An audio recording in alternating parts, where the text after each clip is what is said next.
मेरे परिवार को और सबके अंदर बैठे परमात्मा को मेरा प्रणाम। और हमेशा की तरह आपके साथ शेयर करूंगी कठोपनिषद। तो आइए दोस्तों, शुरुआत करते हैं।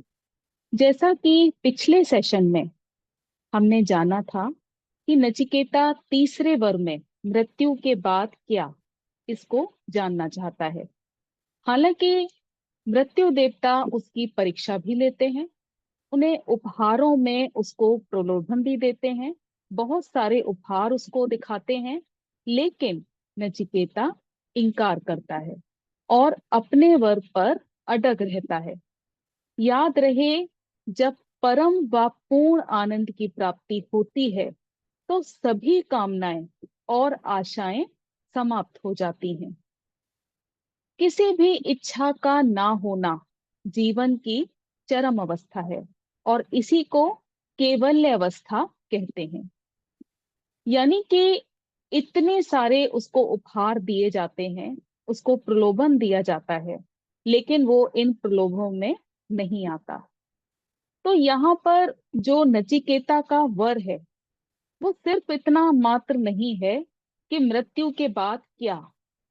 उसके अंदर उसकी बहुत सारी भावनाएं छुपी हुई हैं कि मृत्यु के बाद आत्मा कहाँ स्थित होती है, आखिर ये परमात्मा कौन है, कहाँ पर स्थित है।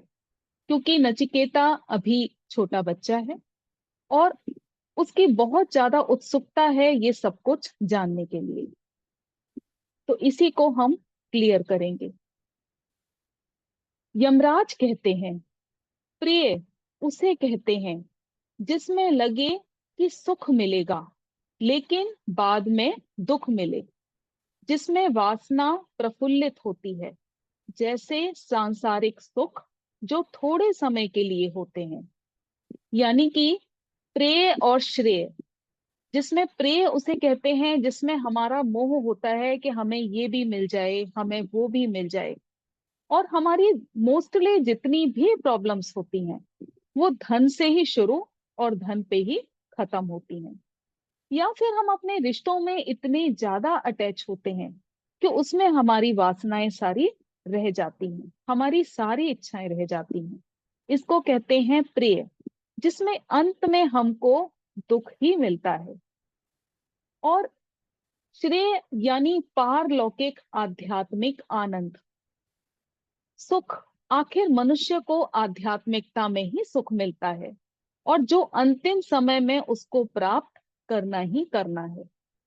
यानी कि श्रेय वो है जिसमें आप आध्यात्मिकता का रास्ता चुनते हो और आध्यात्मिकता से ही आपको सुख मिलता है। और आप देखें कि चाहे किसी भी तरह का मनुष्य हो, वो उसका अंत एक दिन आध्यात्मिकता में आकर ही होता है, चाहे कैसा भी मनुष्य हो। लेकिन अंत आते आते उसको इस बात का एहसास हो जाता है कि अंत आखिर आध्यात्मिकता ही है, यानी परमात्मा ही है। चाहे वो किसी भी जरिए से, चाहे भजन गाए या सत्संग सुने या प्रभु का सिमरन करे, लेकिन उसको अंत में इतना याद आ जाता है कि सच्चाई परमात्मा ही है। तो अगर अंत में ये सब कुछ जानना है और शुरुआत में ही आपको इस बात का के बारे में पता है, आप अवेयर हो कि हाँ, अंत में तो हमें परमात्मा के चरणों में ही जाना है। क्योंकि हम मोस्टली उसी पैटर्न पे काम करते हैं जो हमारी फैमिली करती आई है। यानी मोस्टली फैमिली में यही देखा गया है कि अभी अभी कुछ नहीं, अभी खाने पीने के दिन है। और परमात्मा में बहुत ज्यादा लीन हो जाना, ये अंत का काम है। तो हम लोग उसी पैटर्न पर चलते आ रहे हैं।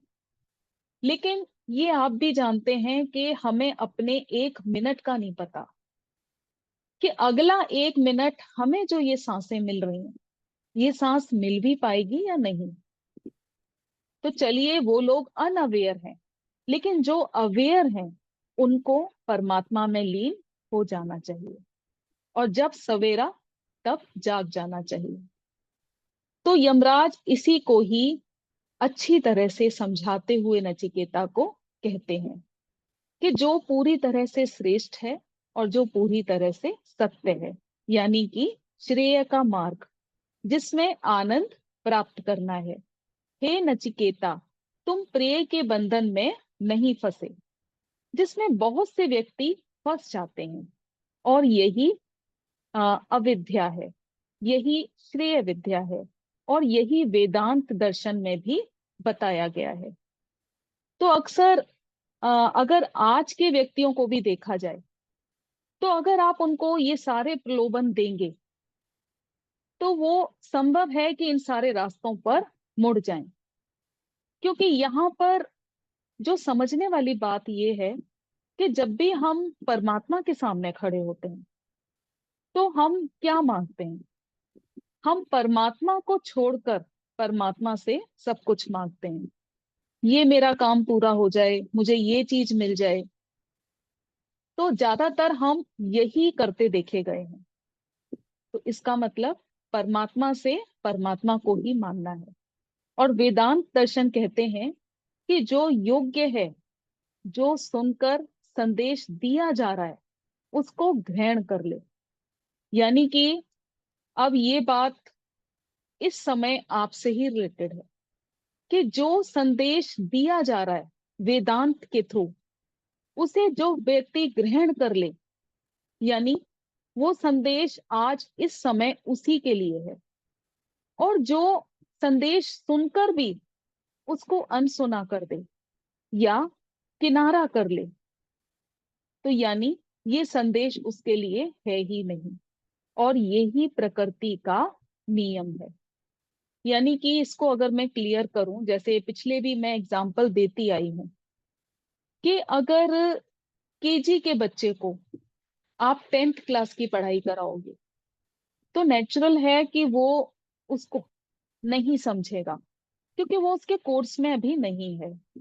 वो सिर्फ वही समझेगा जो उसके कोर्स में है, तो वो उसमें इंटरेस्ट ही नहीं लेगा।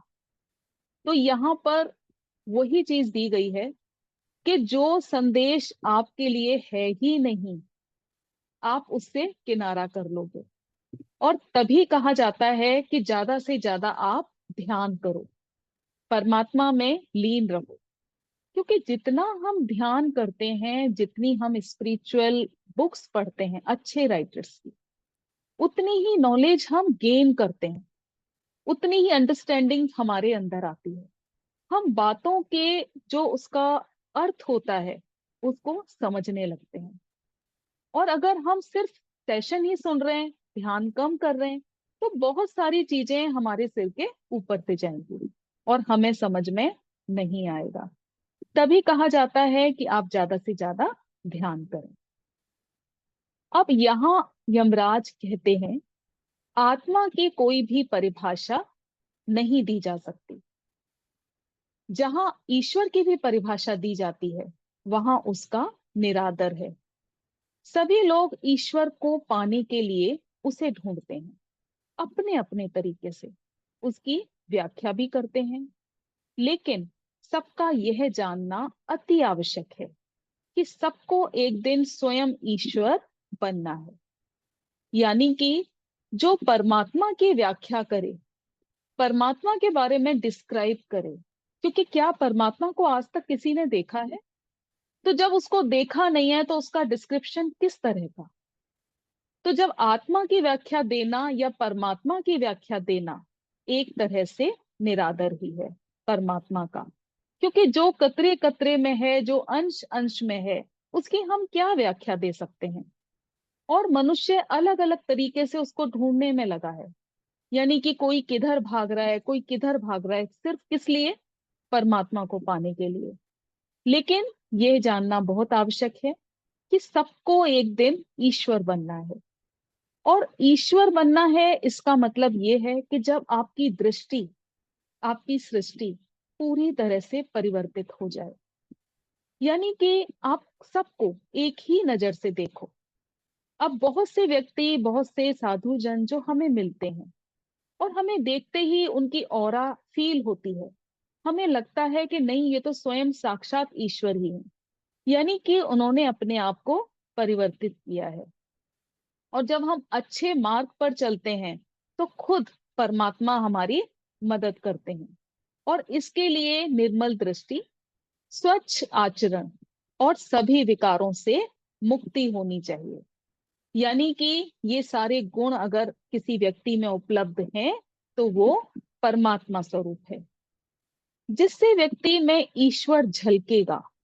यानी जैसा मैंने अभी थोड़ी देर पहले कहा कि किसी किसी मनुष्य को देख के लगता है उसमें ईश्वर की हमें झलक दिखती है, तो वो झलक दिखने लग जाती है।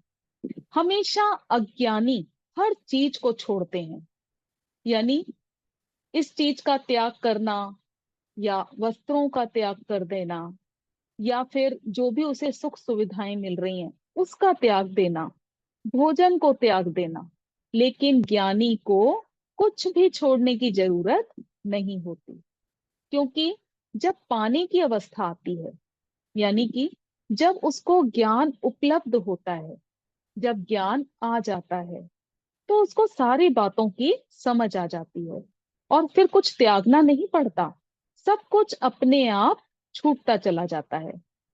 तो यमराज यहाँ पर कहते हैं कि अपने श्रेष्ठ को आप जगाओ, आपके अंदर जो भी श्रेष्ठ है उसको आप जगाओ, अपने चित्त से आत्म तत्व को सुनो।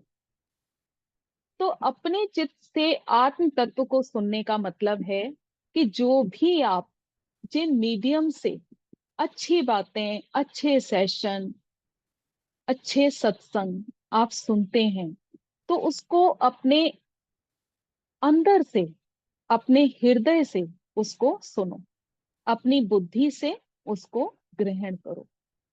जो एनर्जी मिल रही है उस एनर्जी को फील करो, अपने अंदर लेके जाओ। अब अंदर लेके जाने का मतलब ये नहीं मात्र सुनना, अंदर लेके जाने का मतलब है कि उससे आप लोग क्या सीखे, आपने उससे अपने अंदर क्या परिवर्तन किए, उसको आपको देखना है, उसको महसूस करना है। गुरु वाक्यों को और शास्त्रों के श्रवण से आत्मज्ञान प्राप्त करना संभव है। ये सारा ज्ञान यमराज के द्वारा दिया जा रहा है, किसको? नचिकेता को। कि अगर आप गुरु के वाक्य को पूरी तरह से सुनेंगे, शास्त्रों का आप श्रवण करेंगे, और यहाँ पर सिर्फ लकीर के फकीर नहीं बनना कि सिर्फ सुनना ही सुनना है आपको।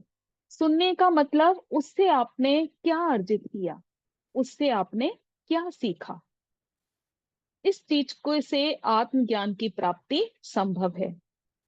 अब यहाँ पर यमराज फिर से कहते हैं, आत्मा को तू रथी समझ, शरीर को रथ जान, बुद्धि को सारथी और मन को लगाम समझ। यानी यहाँ पर इसका अर्थ है जीवात्मा रथ का स्वामी है, आत्मा को रथी समझ, यानी जीवात्मा रथ का स्वामी है, विवेक और बुद्धि सारथी हैं, शरीर रथ है और शरीर को चलाने में लगाम के रूप में आपका मन है। तो यानी कि ये दो लाइनों के प्रसंग में यमराज ने अपनी सारी बात को पूरी तरह से क्लियर कर दिया है।